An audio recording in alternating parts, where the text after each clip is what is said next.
এরপরে প্রশ্ন হলো, আমি নামাজ পড়ি, বেশি বেশি পাপ কাজও করি, কি করলে সব সময় পাপ থেকে মুক্ত থাকতে পারবো, জানালে উপকৃত হব। ভাই, কোন যুবক বা কোন মানুষ সালাত আদায় করেন, পাশাপাশি অনেক পাপ হয়ে যায় তার দ্বারা, এই যে একটা অনুভূতি যে আমার দ্বারা অনেক পাপ হয়ে যাচ্ছে, এটা অ্যাপ্রিসিয়েট যোগ্য একটা অনুভূতি। এই অনুভূতির কারণে তাকে বিশেষভাবে শুকরিয়া জানানো উচিত যে তার ভিতরে এই ফিলিংস আসছে যে আমি অনেক পাপের সাথে জড়িত, কিভাবে আমি বাঁচার চেষ্টা করবো। আলহামদুলিল্লাহ, আমরা সেই যুবক ভাইকে বলতে চাই যে, বা এরকম যে কারো হোক, যুবক হোক, অন্য কোনো বয়সে মানুষ হোক, যদি সালাতের পাপাচারে আপনি লিপ্ত হন, ছুটতে না পারেন, তাহলে প্রথম কাজ হবে আপনি সালাতের প্রতি আরো বিশেষ করে মনোযোগ দেন এবং সালাতকে আপনি সঠিকভাবে আদায় করছেন কিনা ত্রুটি কোটায় কোটায় আছে বের করেন।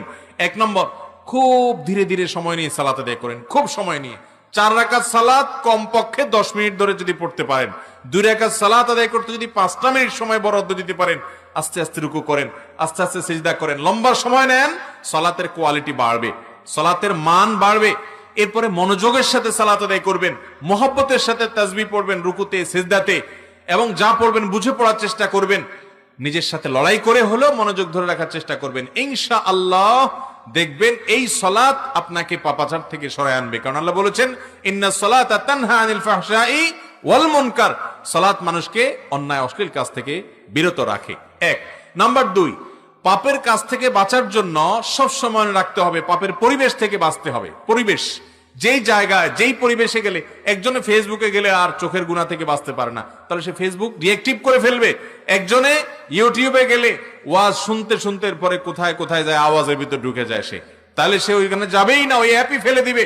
দরকার নেই আমার অনলাইনে ওয়াজ শোনার, ইউটিউবে ওয়াজ শোনার, যে ওয়াজ থেকে আমি আওয়াজে যাইয়া আরো অন্যান্য জগতে চলে যেতে হয়। নিজেকে নিয়ন্ত্রণ করতে পারি না, যার ভিতরে আত্মনিয়ন্ত্রণের ক্ষমতা নাই, সে এসব জায়গায় যাবে না, কারণ যে সে সওয়াব করতে গিয়ে আরো কি করবে, গুনাহ করবে। গুনাহের পরিবেশ থেকে সরে আসলে গুনাহ থেকে, পাপ থেকে বাঁচা সহজ হয়। আল্লাহ এই জন্য বলেছেন লা তাকরাবুজ জিনা ওয়ালা তাকরাবুজ জিনা, জেনার কাছেও যেও না, কারণ আল্লাহ জানেন জেনার কাছে গেলে জেনা থেকে বাঁচতে ফিরে আসতে পারবে না, এই জন্য আগে থেকে বাদ দিতে হয়, গুনার পরিবেশ থেকে সরে আসবেন।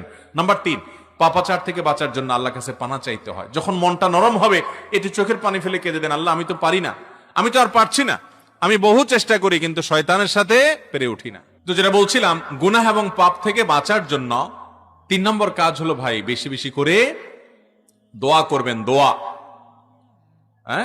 4 নম্বর কাজ হলো বেশি বেশি করে দোয়া করবেন।